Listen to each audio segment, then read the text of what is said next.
दुख होता है कि हम ऐसे देश में और ऐसे राज्यों में रहते हैं जहां इलेक्शन के नाम पे तो आप कुछ भी गंदगी फैला देते हैं, लेकिन वर्दी को मारने वाले के लिए ऐसी कोई परिस्थिति मत लाइए इस देश में लोगों।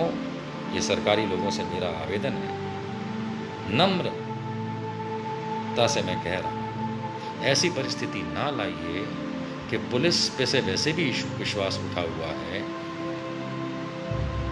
पॉलिटिशियंस पे से विश्वास उठा हुआ है, कि पूरे तंत्र पे से विश्वास उठ जाए। मान के चलिए ये देश सीधा कर देगा इन पॉलिटिशियंस और पुलिस वालों को। ये डंडे अपने पास रखना, कोर्ट केस अपने पास रखना, और ये तुम्हारी बंदूकें अपने पास रखना। ये निशांत वर्मा तुमको चेतावनी दे रहा है। तो अगर वो टाटा सफारी में था और गाड़ी महिंद्रा की पलटी हुई, तो विकास दुबे कहां था? विकास दुबे टाटा सफारी में था।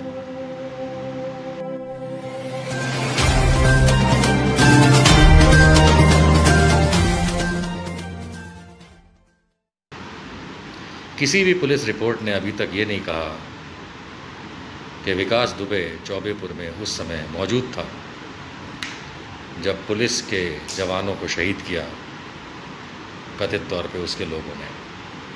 मैं कोई पक्षधर नहीं हूँ, मुझे विकास दुबे जैसों से कोई मतलब नहीं, मैं उनका कभी पक्ष नहीं रखूँगा। लेकिन जब लीगल बात करेंगे तो कुछ बातें समझना ज़रूरी है। क्या विकास दुबे ने ये करवाया जिसमें कानपुर में मेरे यूपी पुलिस के जवान शहीद हुए, अफसर शहीद हुए? पता नहीं। क्या सच क्या झूठ पता नहीं। उसके बाद ताबड़तोड़ पुलिस वालों ने उसके गैंग के लोगों को मारा। ओके, एनकाउंटर्स किए। क्या वो सही थे? क्या उन्हें पकड़ना ज़रूरी था? क्या उन्हें कोर्ट में पेश करना ज़रूरी था? कानून नाम की कोई चिड़िया तो है इस देश के अंदर शायद, लेकिन फिर भी रोज़ कभी अमर दुबे, कभी फलाने, कभी टिमाके, रोज़ सुबह सुबह उठिए, दोपहर में खाना खाइए, शाम को डिनर कीजिए तो पता चलता है एक टपक गया। क्या ये तरीका है? मुझे नहीं पता। जहाँ तक मुझे पता है ये तरीका नहीं है। मैं भी उन पुलिस वालों के साथ हूँ, मैं भी उन पुलिस वालों की फैमिलियों के साथ हूँ। मुझे भी बहुत दुख होता है कि जब कोई भी वर्दी का व्यक्ति किसी आतंकवाद के चलते मारा जाता है। मैं तो खुद विकास दुबे को आतंकवादी कहता आया हूँ, इसलिए कोई मतलब ही नहीं है कि मैं उसका पक्ष रखूँ या उसके फेवर में बात करूँ, लेकिन मैं कानूनन बात ज़रूर करूँगा। क्या उसके गैंग के लोगों को बिना सबूत मारना उचित था? और अगर सबूत था तो पकड़ के जेल में डालना, क्या वो सही नहीं था? क्या छातियों और सर पे गोलियां चलाना पुलिस या मिलिट्री की ट्रेनिंग में होता है, या पैर ज़ख्मी करके उसको पकड़ना होता है? आई मीन बहुत सारी चीज़ें हैं जो हम चाहें उतनी डिस्कशन कर सकते हैं, लेकिन आइए कुछ झूठ गिने। विकास दुबे की चौबेपुर की हाज़िरी का कोई सबूत नहीं। जितने गैंग के लोगों को मारा गया वो उन लोगों ने ही पुलिस वालों को मारा था। आज तक तो ना यूपी पुलिस ने ना एसटीएफ ने इस बात की कोई भी चर्चा करी, बस उठा के मारा। ठीक है, आगे बढ़ते हैं, सीधा विकास दुबे पे आ जाते हैं।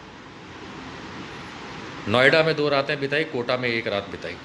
उसके बाद वो महाकाल के मंदिर उज्जैन सुबह सुबह पहुंचा, ये समाचार दिया जाता है। ओके, तो नोएडा में कैसे रात बिता ली? नोएडा तो उत्तर प्रदेश में है। 2 रातें बिताई और ये लोग ट्रैक नहीं कर पाए, पुलिस वाले। गजब। खाली पुलिस की बात नहीं है, पूरी यूपी सरकार लगी पड़ी है। उनके पास बड़े आँख नाक कान होते हैं, इंटेलिजेंस से लेके सब कुछ, सब फेल हो गया। उन्हें पता ही नहीं चला नोएडा में 2 रात रुक के गया। Very good. कोटा में रुका, उन्हें यही नहीं पता। उज्जैन पहुंच गया, ये भी उन्हें नहीं पता। भाई वाह, ऐसी इंटेलिजेंस तो पहली बार देखी, वो भी एक ऐसे व्यक्ति के लिए जो पॉलिटिशियंस के बहुत नज़दीक है। उत्तर प्रदेश के कानून मंत्री के साथ फ़ोटो खिंचाने वाला व्यक्ति, हमारी आपकी फ़ोटो नहीं होती ना, इन लोगों की फ़ोटो उसके साथ है, मतलब नज़दीकियाँ किसी तरीके की तो होंगी। और उसके बावजूद इनकी इंटेलिजेंस फेलियर, सवाल खड़ा होता है। फिर बात आती है कि ये महाकाल के मंदिर में जब सुबह गया, कहीं से समाचार आए कि पिछले दरवाजे से वीआईपी पास के थ्रू गया, कहीं से समाचार आए कि आगे के दरवाजे से टिकट खरीदने की लाइन में था। अब विकास दुबे जैसा आदमी टिकट खरीदने की लाइन में था, अच्छा चलिए मान लेते हैं। वहाँ पे उसको पहचान लिया कुछ लोगों ने, और एसआईएस नाम की कंपनी के सिक्योरिटी गार्ड्स ने उसको पकड़ लिया। ठीक है, यही तो मालूम चला था। उसके बाद पुलिस को इन्फॉर्म किया गया, पुलिस आई, ले गई, उज्जैन पुलिस। वो सारे वीडियोज़ हमने देखे। ठीक है, उसके बाद उज्जैन पुलिस ने उसको उन्हीं कपड़ों में रवाना कर दिया कानपुर पुलिस, यूपी पुलिस के साथ। ठीक है, यहाँ तक भी समझ में आता है। अब हमें ये देखना है, और सब लोग इस बात पे चर्चा सुबह से कर रहे हैं कि उसकी गाड़ी का एक्सीडेंट हुआ था। पहली बात, वीडियोज़ हैं खुद मीडिया के खींचे हुए, जिसमें साफ है कि विकास दुबे टाटा कंपनी की गाड़ी में बैठ करके ले जाया जा रहा था यूपी पुलिस द्वारा। जो टोल नाका है, उस टोल नाके के वीडियोज़ हैं कि वो किसके बगल में बैठा है, किस गाड़ी में बैठा है, और कितने बजे बैठा हुआ वो जा रहा है। बहुत आराम से वीडियोज़ बने हैं उसके।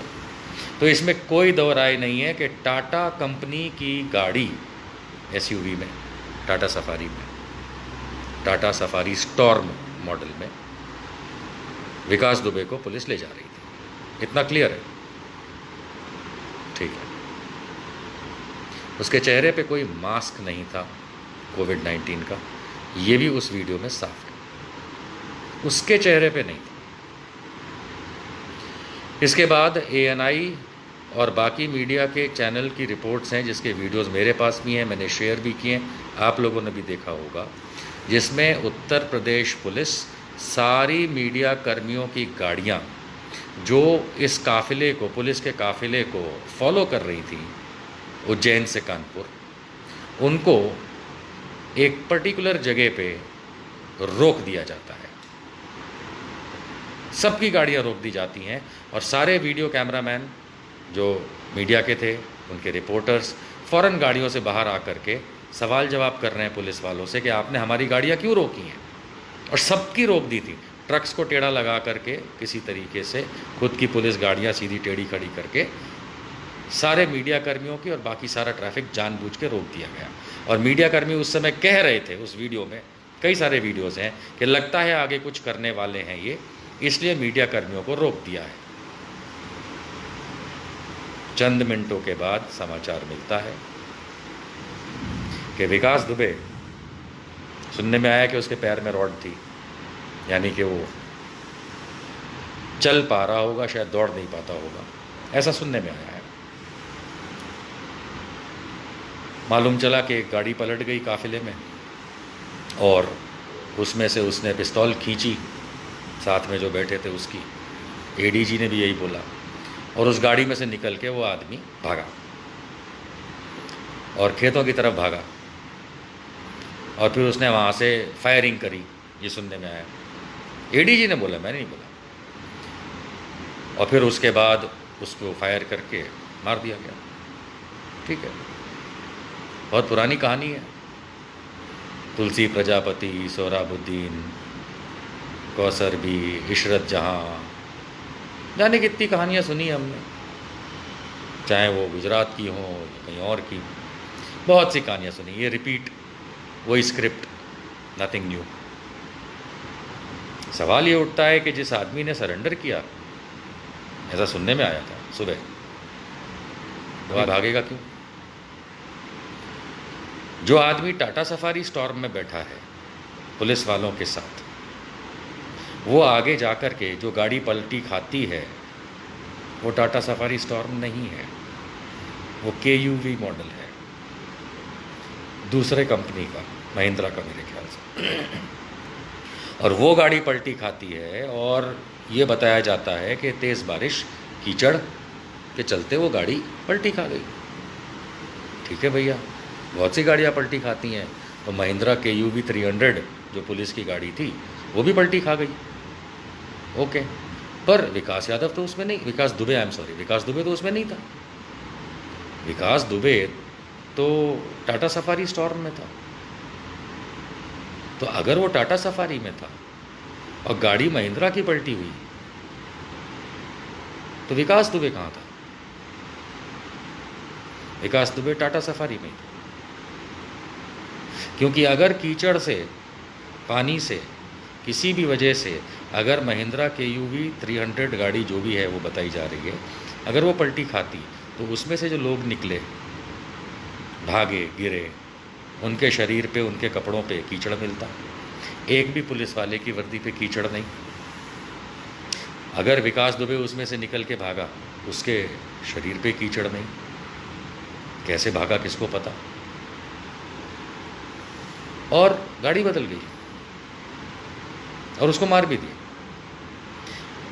रिपोर्ट के हिसाब से 3 गोली छाती में है और 1 गोली शायद पैर में है। किसी भी आर्म यानी कि बंदूक के इस्तेमाल का जो प्रोटोकॉल होता है पुलिस का, मिलिट्री का या किसी भी एजेंसी का, जो भागते हुए मुजरिम को पकड़ती है, तो उसमें सबसे पहले पैरों पे गोलियां मार के उसको रोका जाता है। हद से हद अगर कोई बात हो जाए तो पेल्विक तोड़ी जाती है, यानी जांग का एरिया तोड़ा जाता है, जो कि पेट जितना बड़ा ही होता है एम करने में। और फिर भी अगर कोई कारण हो कि सामने से गोलियां चल रही हैं, मार रहे, तो आप उसकी छाती पे, सर पे गोलियां चला सकते हैं। वो प्रोटोकॉल, जिनको नहीं पता है वो जानते हैं इस बात को, सब जानते हैं कि पुलिस मैनुअल पढ़ लीजिए, पुलिस प्रोटोकॉल पढ़ लीजिए। लेकिन ये सब बातें करना इसलिए गुनाह बना दिया जाता है कि तुम पुलिस पे सवाल कर रहे हो। हाँ, कर रहे हैं, बिल्कुल कर रहे हैं। हम तो मिलिट्री पे भी सवाल करते हैं, तो पुलिस क्या चीज़ है? सवाल ये आता है कि मैं बैठा हूँ एयर इंडिया में और मेरी मौत हो रही है इंडिगो में, ठीक है ना। मैं एयर इंडिया के जहाज़ में टिकट लेके चढ़ता हूँ और मेरा मृत शरीर निकलता है इंडिगो में से। अगर ये कहानी किसी को समझ में आती हो तो भाई हमको भी समझा दीजिए। उस गाड़ी जिसकी पलटी खाई है, उसका आगे की साइड का दाहिने हाथ, राइट हैंड साइड का जो बम्पर होता है गाड़ी का, वो टूटा हुआ है। आप कोई भी वीडियो फुटेज या फ़ोटो निकाल के देख लें तो right hand side, driver side जिसको कहते हैं, उसमें आगे की साइड का जो बम्पर है वो टूट के सामने पड़ा हुआ है। लेकिन गाड़ी बाएं हाथ यानी लेफ्ट हैंड साइड पे पलटी खाई है। अब यार, कोई मेरे दाहिने हाथ पे गोली मारता है तो मेरे बाएं हाथ का इलाज क्यों कर रहे हैं? गाड़ी तो उल्टे हाथ पे, लेफ्ट हैंड साइड पे पलटी खाई और बम्पर राइट साइड का टूट के गिरा। अच्छा, ये फिर इसके बाद शाम को 5 बजे ABP न्यूज़, स्वाति जी ने मुझे लिंक भेजा था, मैं देख रहा था। ABP न्यूज़ पे रूबिका का शो जो आता है, उसमें उनके पास एक ब्रेकिंग न्यूज़ आई 5:15 बजे के आसपास आज शाम को, जिसमें UP STF special task force जो इनको वापस ले जा रही थी UP, विकास दुबे को, स्पेशल टास्क फोर्स का ये कहना था, उन्होंने बयान दिया कि हाईवे पे गायों और भैंसों का झुंड आ गया सामने, इसलिए गाड़ी पलटी खा गई। भैया, इतना भी चूतिया नहीं देश कि तुम कुछ भी हगो और हम उसको अमृत मान लें। अगर गाय और भैंसों का झुंड आया था और अगर उसकी बदौलत किसी भी कारणवश अगर महिंद्रा KUV 300 पुलिस काफिले की गाड़ी पलट गई थी, तो विकास यादव तो टाटा सफारी में था, वो कैसे उसमें से भागा? मीडिया कर्मियों को क्यों रोक दिया? आपका बम्पर आगे का दाहिने हाथ का टूटा है, गाड़ी बाएं हाथ पे पलटी खाई है। अच्छा, गाड़ियाँ एक्सीडेंट हमने बहुत देखे ज़िंदगी में, बाल यूं ही सफ़ेद नहीं हुए। जब कोई गाड़ी जिस तरीके से पलटी खाई है, और वो दसियों बार पलटी नहीं खाई है, वो एक ही बार ऐसे पलट के गिर गई टका बस, तो उसके आगे का जो शीशा है उसमें इतना बड़ा एक छेद है जैसे किसी ने पत्थर मारा हो चलती गाड़ी पे जोर से। अंदर से नहीं, बाहर से मारा है। हम सबको फंसा के रख दिया है उस महिंद्रा KUV 300 मॉडल वाली पुलिस की गाड़ी पे, जिसमें विकास दुबे था ही नहीं। विकास दुबे था टाटा सफारी स्टॉर्म में, जो उसी काफिले की दूसरी गाड़ी थी। तो योगी आदित्यनाथ, हमको पता है तुम्हारी खोपड़ी में गोबर है, और गोबर जब तक सूखता नहीं है तब तक किसी काम नहीं आता, अर्थात उपला या कंडे जिसको कहते हैं, उस सूखे गोबर का काम आता है। और खोपड़ी में गोबर अंदर कभी सूखता नहीं है, क्योंकि सूरज की रोशनी नहीं पड़ती उसमें। और वो गोबर जो होता है उसको टट्टी कहते हैं। और ये टट्टी दिमाग जो है ना तुम्हारा, ये सिर्फ अराजकता फैलाने के लिए। अभी तो अगर मैं ये सवाल करूं, क्योंकि लोग भूल रहे हैं कि जिस दिन चौबेपुर में 8 पुलिस वालों की निर्मम हत्या कथित तौर पे इसके गैंग ने करी थी, उसी दिन का इन्फॉर्मेशन भी है कि उसी एरिया के पुलिस वाले इनके साथ मिले हुए भी पाए गए थे। ये भी इन्फॉर्मेशन है कि उस एरिया के JE ने बताया, जूनियर इंजीनियर ने, बिजली विभाग ने, कि थाने से फ़ोन आया था इसलिए हमने उस एरिया की लाइट काट दी थी। ऐसा कौन सा दबिश का कार्यक्रम होता है, ऐसा कौन सा दबिश का कार्यक्रम होता है जिसमें पुलिस वाले जहाँ जा रहे हों वहाँ खुद ही लाइट कटवा दें? पुलिस वाले जहाँ जा रहे हों वो इतने निर्बल हों कि समाचारों के अनुसार, मिलती जानकारी के अनुसार, ये आतंकवादी लोग जो भी थे, उन तो आतंकवादी कहूँगा, इन लोगों ने पुलिस वालों की बंदूक छीन करके उसी से उनको मारा। इतने निर्बल पुलिस वाले, 1 नहीं, 2 नहीं, 3 नहीं, 4 नहीं, 5 नहीं, 6 नहीं, 7 नहीं, 8, और उसके उपरांत भी नंबर की गिनती है। या उन पुलिस वालों को मरवाया गया।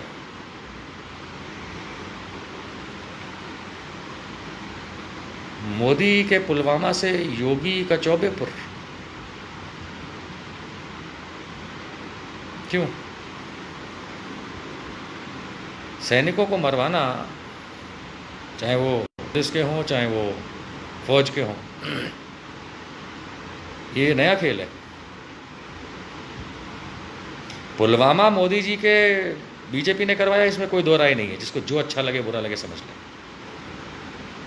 तो इनकी मानसिकता के अनुसार तो ये चौबेपुर में जो भी हुआ,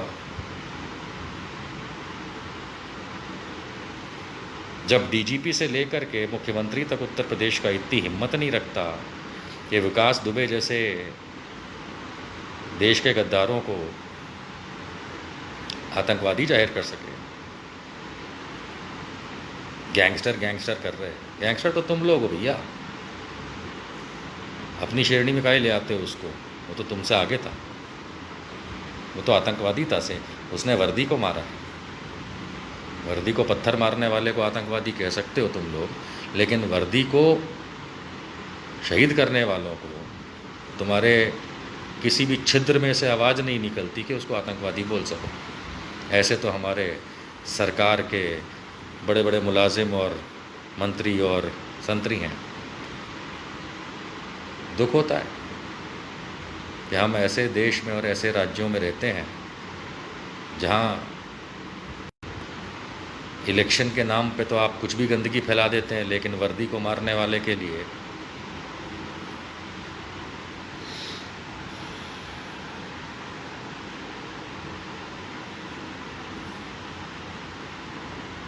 या वो पहला वाला फेसबुक लाइव एब्रप्टली बंद हो गया, इसलिए मैं उसी को कंटिन्यू कर रहा हूँ यहाँ से। और क्योंकि पहले वाले फेसबुक लाइव में कुछ प्रॉब्लम आई, वो अपने आप बंद हो गया, इसलिए मैं इसको पार्ट 2 बना लीजिए, पार्ट 2 मान के मैं उसको फर्दर कंटिन्यू कर रहा हूँ।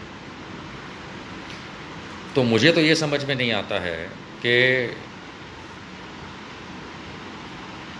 ये जो झूठ के पॉइंटर्स हैं, उसमें मैं ये नहीं कहना चाहूँगा कि विकास दुबे कौन है। विकास दुबे कौन है सबको पता है, आतंकवादी। इसलिए उसकी पैरवी करना या उसका पक्ष रखना तो पॉसिबल ही नहीं है, पॉसिबल ही नहीं है। और आतंकवादी को मारना ये कानून का काम है। अगर ज़रूरत लगे तो कानून जो है वो निर्णय ले सकता है, और जो भी कसाब को सज़ा मिली वो इसको भी मिल सकती है, जो अफजल गुरु को सज़ा मिली वो इसको भी मिल सकती है,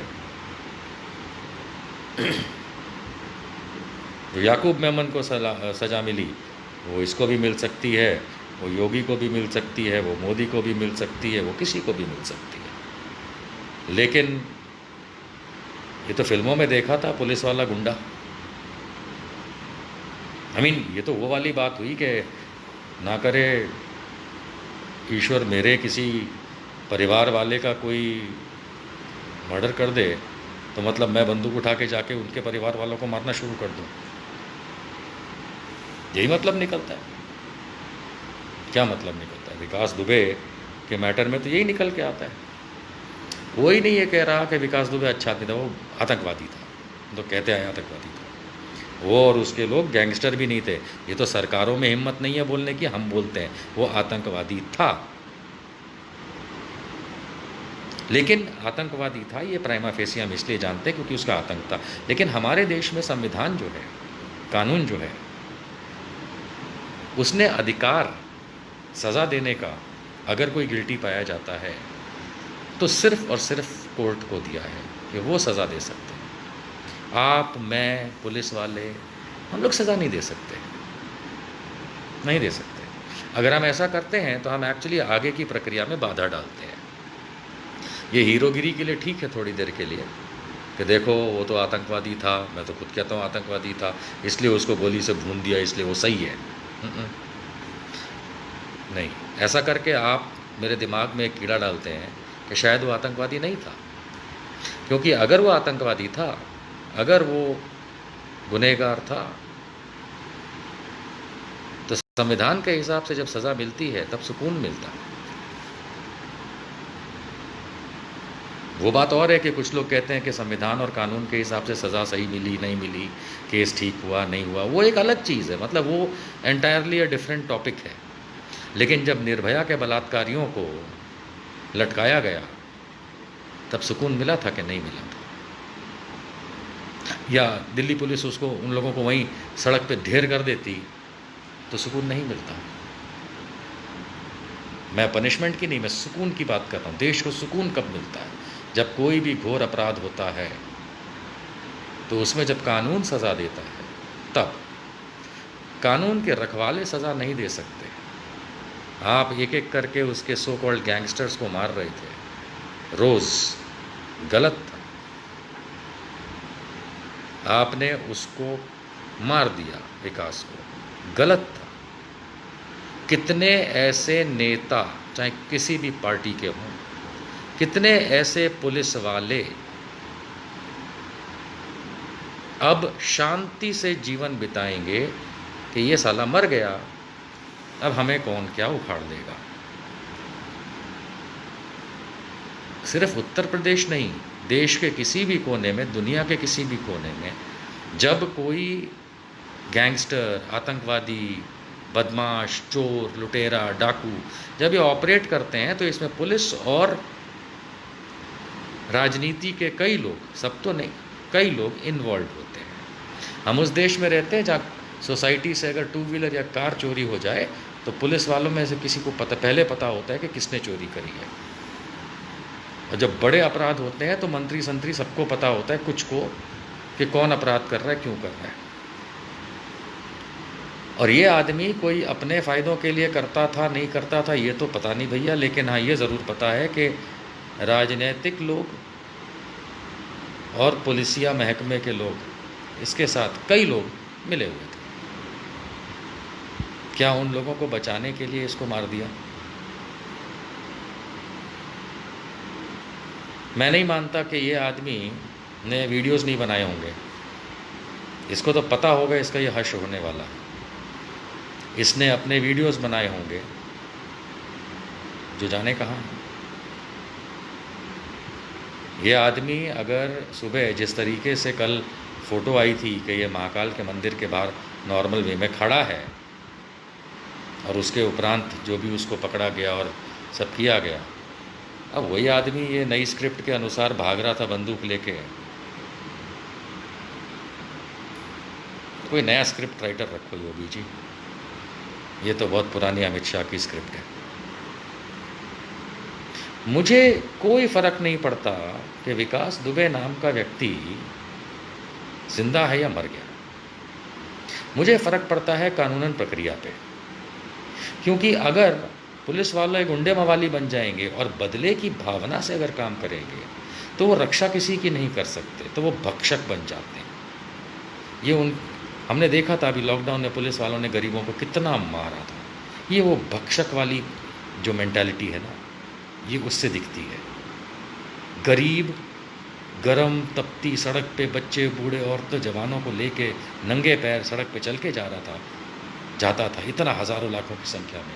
और पुलिस वाले अलग अलग राज्यों के लाठियां मारते थे कुत्तों की तरह। ये क्या दिखाता है? ये उनकी मानसिकता दिखाता है। और ये मानसिकता ऐसे नहीं होती है कि एकदम से आ जाए, ये इनके अंदर बसी हुई है। आज आप लोग ना सही, मैं ना सही, लेकिन ज़्यादातर भारत के लोग पुलिस वालों से डरते हैं। क्यों डरते हैं? वो तो हमारी रक्षा के लिए है, लेकिन वो भक्षक के रूप में जो इतने सारे पुलिस वाले घूमते हैं, सब नहीं, तो फिर कोई उन्हें पसंद नहीं करता। ये डर का माहौल, इसको डर फैलाना, भय फैलाना, तो मतलब अगर पुलिस डर और भय फैला रही तो आतंक फैला रही है, पुलिस ही आतंक। और इस तरीके से कानून को अपने हाथ में लेना तो पुलिस के पास भी अधिकार नहीं है। कहानी स्टोरी बन जाएगी कि ठीक है साहब, वो तो भाग रहा था इसलिए पर ना मुरादों, वो तो दूसरी गाड़ी में था, जो गाड़ी पलटी खाई उसमें तो था ही नहीं। अब ये मत कहना कि हम कौन होते हैं पूछने वाले, हम तुम्हारे बाप होते हैं पूछने वाले, क्योंकि हम चुन के भेजते हैं सरकारें और सरकार तुम्हें तनख्वाह देती है। हम तुम्हारे बाप होते हैं।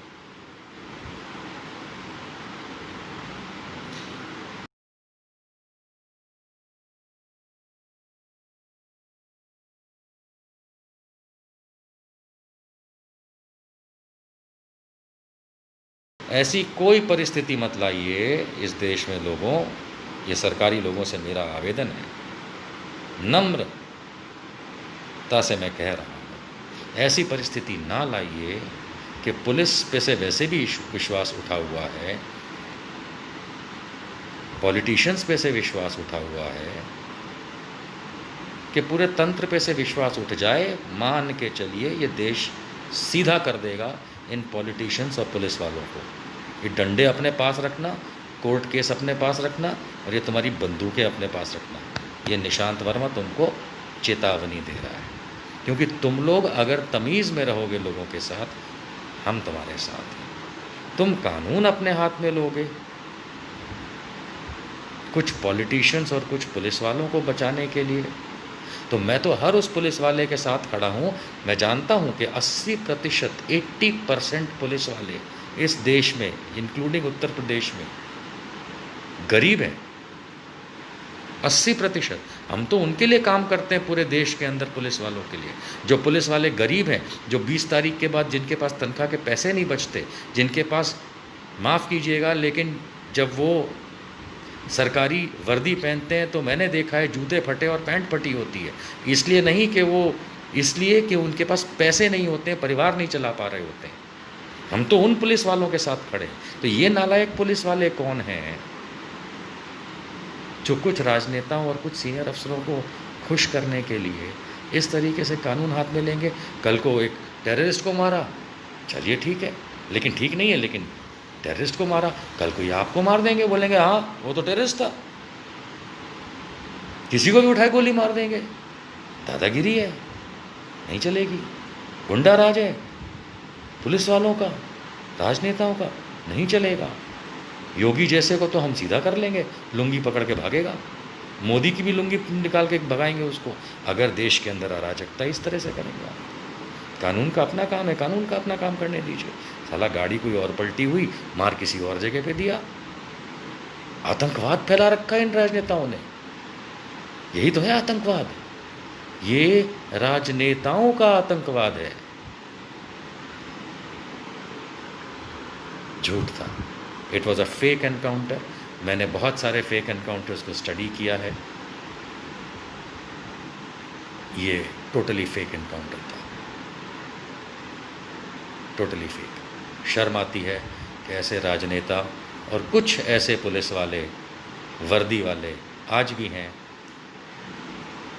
जिन्हें हम लोगों की कोई चिंता नहीं। मेरा अपना चैनल, आपका चैनल, समाज का चैनल, देश का चैनल NB News 24/7 को आप लाइक करें, सब्सक्राइब करें और ज्यादा से ज्यादा इसकी वीडियो को शेयर करें ताकि हर खबर को मैं आप तक आसानी से पहुंचा सकूं।